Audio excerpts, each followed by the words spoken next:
Welcome back to the Rhonda Swan Show. Well, as you know, this whole series has been nothing but extraordinary because we have been bringing in some of the brightest minds and those that are leaving an impact on the world with their gifts. And today's show is not going to let you down because we have a woman where executive coaching meets full life embodiment is where you're going to find our today's guest. Her name is Lezly Kaye, and she is weaving the worlds between the two. Now, soaring to heights of not only her career, business, and life, she had it all. The $1 million business, the multiple properties, the husband, and a beautiful son. Except she was empty inside and lacking any motivation for life.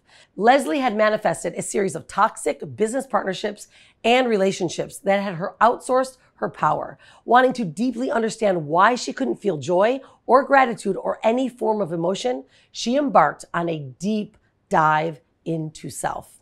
Through countless modalities such as NLP, breathwork, hypnotherapy, coaching, embodiment movement, shadow work, and somatic journeys, Lezly found a way for her own healing and for deep understanding of herself.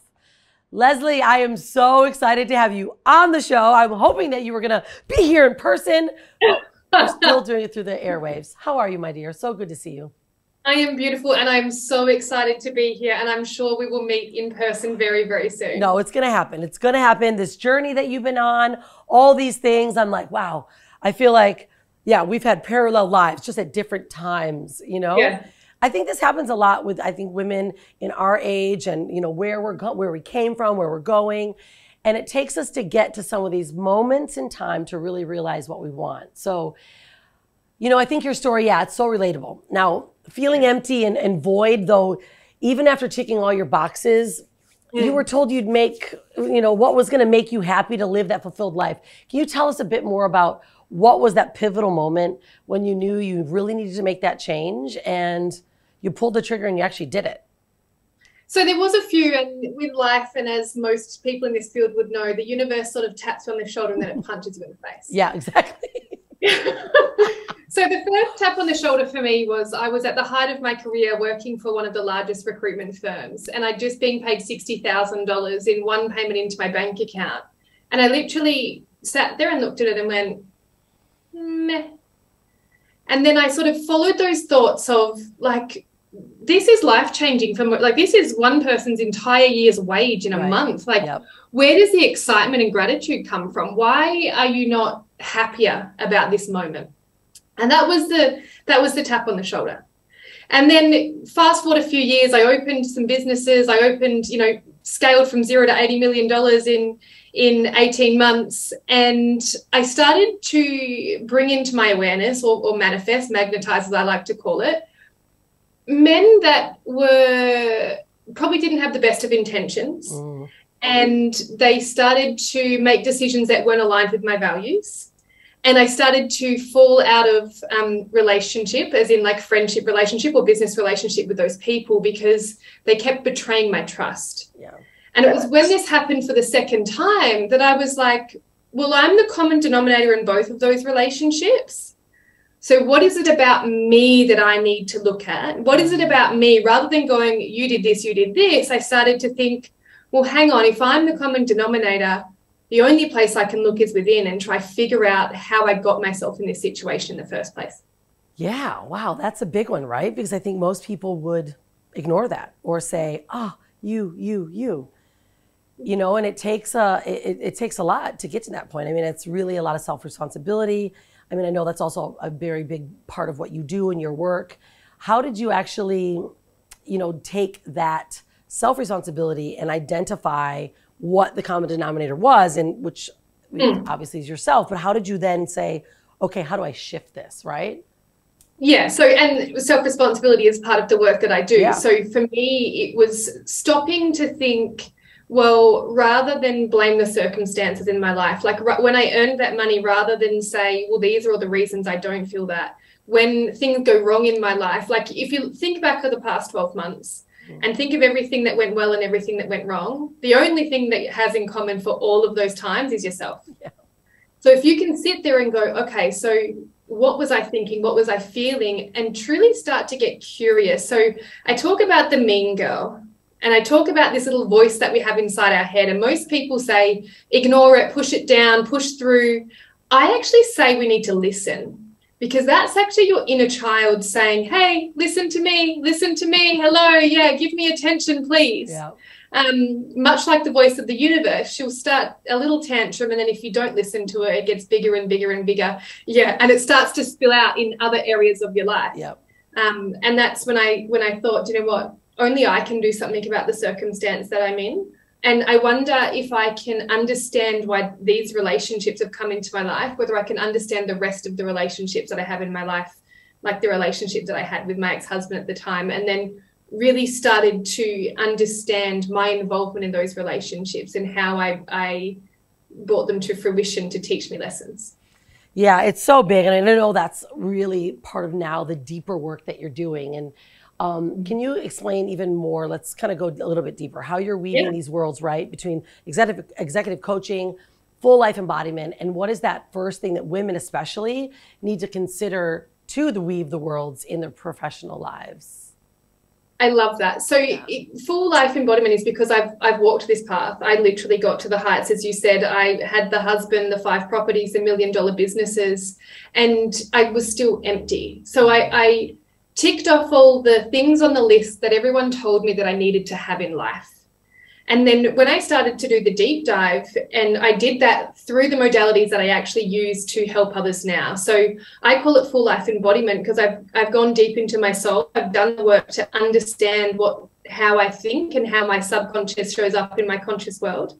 And then I've taken it one step further, and I've learned those modalities myself to not only embed them in my thinking, but also bring it to the work that I do. So I walked the path of like multi-million-dollar, 6-figure, high achiever, and that quintessential, I get my value from the value that everyone places on me. And then I've gotten to that point and I've gone, cool, well, now I've ticked everything off the list and, you know, married at 30, kid at 31, perfect husband. I feel so empty. So how can I come back to that feeling of love and trust inside of me? And so I did a 12-week deep dive into my life and my psyche, which is one of the programs I actually offer now. So I did that in a container with 50 other women. Wow. And I started to truly understand, you know, that it wasn't actually me running the show. It was a scared, well, two-year-old girl that was told it or shown at that age that it was unsafe to feel. So when I actually had that realization that, you know, I'd been carrying this belief in my nervous system, in my body, that it was unsafe to feel, it then made a whole lot of sense to me why in moments I was meant to feel love, joy, peace, gratitude, whatever the emotion was, because our body can't discern, right? Our body doesn't know whether it's grief or anger or happiness. It's a trigger in our nervous system. So once we're told once at a certain age that it's unsafe, we generally carry that belief through the rest of our lives. And that's the lens in which we view our human experience. You know, it's like, as you're saying this, I'm like seeing all these things, right, that I've also the same gone through, you know, and you realize like when you actually take some time, and I think, would you say women, you know, like ourselves, we get so busy and they're just doing. So yeah, we stop feeling, but we also we don't stop. Yes. And listen and allow that to come through. You know, why do you think women get that type of that block, or they can't even find the moment for that for themselves to actually even just see how to make shift? Yeah. And I think a little bit of it is avoidance. For me, for example, like I was working 12-hour days, like 7 days a week. Yes, I'm grateful for that because it did lead to a lot of my success. But if I'm being completely honest, I was avoiding myself. I didn't want to stop because if I stopped, I actually had to allow myself to feel. You know, so but these are the things that like just by you saying this alone, I guarantee you people that are watching this it's like gives them permission, right? Like we're really giving them permission to totally embody that, you know, because women watch, you know, I've got this book and they watch me and I wasn't sharing a lot of the internal things that had been going on or had happened in the past or even happened in the present. And the moment I did, you realize like you're giving them permission as well to go, oh, that's like me. Do you know what's so interesting? My container is called Permission. Wow.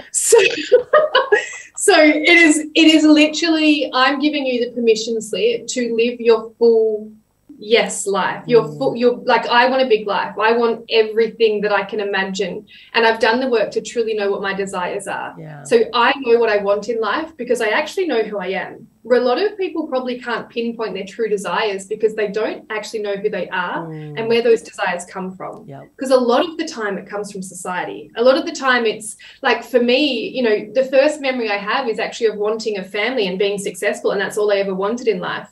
But it wasn't my actual desire. It wasn't for me. It was because my family saw, you know, that I was smart and that I was a high achiever. So they pushed me to want a better life than them. So it came from a beautiful place of, well, you know, you come from a broken home. I was raised by my grandparents. So my grandparents sort of instilled this high achiever in me to help me break free of the circumstances I was in. So on one hand, that was beautiful. But I then grasped onto that belief that all life was about was getting married, having kids, and being successful. And that in every moment that I wasn't a drug addict or wasn't in that trauma loop in life, that was enough. But then when I got all of those things, the reason I felt so empty was because it wasn't truly what I wanted. It was small in comparison to the life that I could allow myself to imagine. So then when I allowed myself to imagine my full fuck yes life, this bigness that I want to bring online in my life, it got me excited again. It got me feeling again. It got me really embodying the woman that I came here to be, because I actually allowed myself to dream as big as I wanted to, and not just into the box that everyone else told me I had to dream in. Yes, right. So freeing, right? It's so freeing to be able to actually do that. And I was the same way, you know, just that, like, living up to what my parents thought because I need to be better than them, and over perfectionist and overachieving. And you're like, this is freaking exhausting. You know, it's not fun anymore. It's exhausting. And then you are wearing these masks that everyone expects you to wear all the time, you know? So what is it? Tell us about the course that now you're building. Because I'm like, you've cleaned it all, and now you're creating something from the ashes. You know, the phoenix is rising. Like, what does this look like? Really? Yeah. So I strongly believe you can only meet people and take people to the depths that you've taken yourself. So I've walked through the flames on numerous occasions to really bring alive those parts of me that I suppressed, to fully embody every aspect of me. And this is what I mean by full life embodiment, like sexuality, relationship desires, money desires, because for me, abundance is a frequency of love. So how much can I allow myself to be held? Friendship desires, as small as where I want to live and what I want to do and the freedom that I want to have in my life. So that full embodiment is really looking at all areas of your life and dreaming a big, big picture that maybe doesn't seem achievable in this moment, and then taking small steps every day to really bring online that version of yourself. And so I take all of these modalities that I've done myself, so breathwork, NLP, hypnotherapy, intuitive coaching, because as women, our intuition is actually what helps us get through life. And it actually comes online a lot more when we truly stop and listen to ourselves. So I take all of these modalities and I've turned it into a 12-week program, which allows women to walk with me back home to themselves. And rather than do it alone, which is what I did for a lot of it, I mean, I had coaches and I did programs, they get someone to hold their hand. And they're in a container with other women that can hold their hand. And then in moments when they go, I can't do this anymore. Yeah, this is a lot. And I'm not sure if I can keep going. They have someone there to pull them forward into the best version of themselves and hold that vision for them when perhaps at times you allow it to slip away. It's brilliant. It's what's needed more than ever. So who would be like the ultimate and the perfect woman that would go through this program? Executive and corporate women. Like, I've walked that path. I've lived that false reality. And when you get to the top and you're sitting there and you're going, like, there has to be more to life, and you don't really know what that is, but you have this inkling that I know there's more because I can feel more in my body, but perhaps you don't understand what that fully means yet. I can help you. It's like you're walking around and you know you've got this lock inside your chest and you keep trying to find the key to open this lock.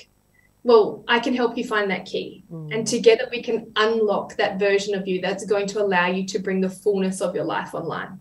Oh, it feels so good. What is the name of it? Did you name it yet? So permission. Yeah, permission. Oh yeah, it's permission. called permission. Funny that you said that, because it's like we're and as women, it is like we're waiting for permission to live, you know. And I speak as mums as well, and I don't mean to generalize, but, no, but it's true. We tend to do everything for everyone else. And I speak to a lot of women later in life where they're like, well, now that, you know, my husband's retired, or now that my daughter's done this, or now that my son's done this, now I can. Right. What if we did it now?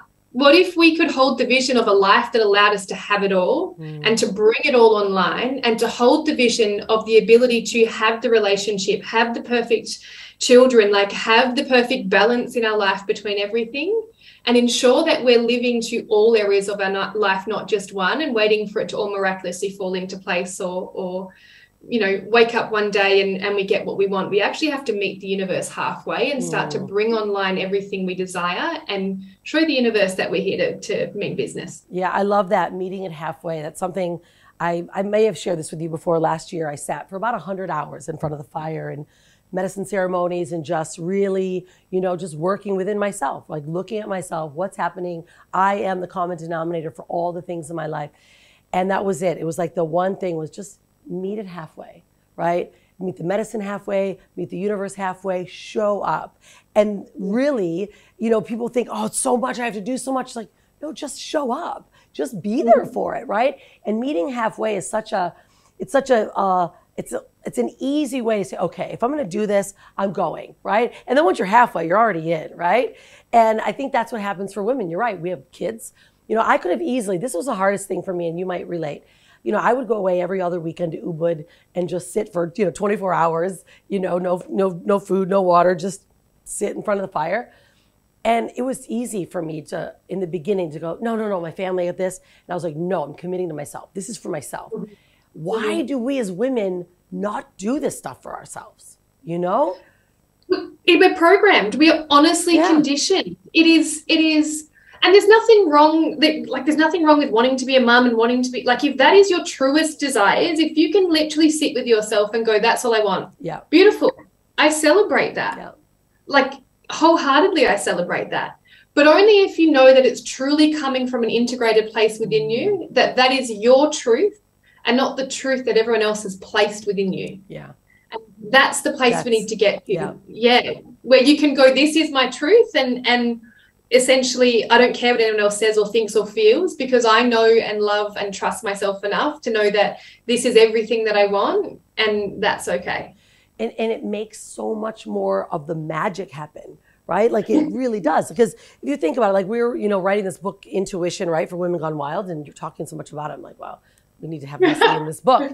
And it's like, this is the key that you see, where so many women, they're like, they're right at the edge of just total expansion. And they're wondering why certain things aren't working. This isn't working. Why am I not getting listening to my gut or my intuition? It's because they're super stuck in their head and they're listening to all the other things.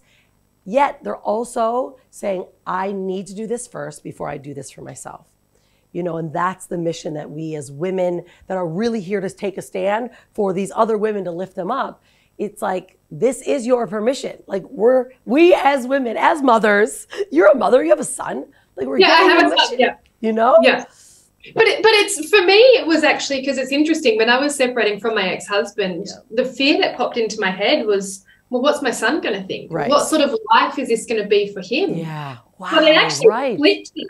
And I was like, but I want to give him the belief that society may think that this is what a perfect family looks like.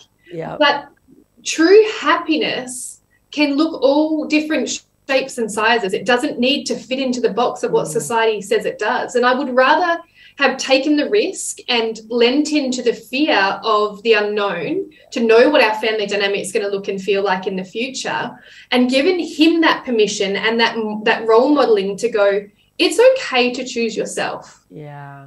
I don't want him to self-sacrifice for me. I don't want him to grow up and think, well, I have to live my entire life for my mum. Yep. I want him to make those decisions for himself and to be self-sourced in the way where he can go at a young age, well, and obviously we're going to, you know, they're informative 0 to 7, 7 to 14 a little bit. So we're going to guide them. Yeah. But for me, my truth is that I want my son to be able to come into his own at an earlier age where he has a deeper knowing what his truth is, and the less programming and conditioning that I can layer upon him, the better. Wow. Yeah. So for me, that just feels more aligned, because I've spent like millions of dollars on doing that conditioning, and I would love to. Right. Like, that's what I was telling my daughter. I'm like, okay, so if I can, you know, I did the fire and things, so I could just clear out this ancestral trauma. I said, at least if I can clean all this up, if she's going to peel the onion, it's her onion, you know? Like, okay, I'm taking a stand for me, and she got to see that too. So now I'm seeing that parallel for your son. You know, he's like, mom's taking care of herself, and it doesn't have to be what they say a relationship or a family is, you know, and that's even a better experience for him as well, because now he's seeing that happiness, now you are even more happy, which that's really ultimately all we want. Right. And that's what I wanted, was the embodiment of that, because children know, like, we can fake smile and pretend, but they don't have the layering that we do. So they're pretty tapped into their intuition. So they can tell when mummy and daddy are fighting. Yeah. They're not silly. They're actually quite innate, intuitive beings. So for me, I was like, well, I can role model a marriage for the next 10 years for the sake of him where I'm deeply unhappy. Or I can take a stand and choose me, which was actually the catalyst to my healing journey. Because it was the first time in my life I'd actually chosen me. Wow.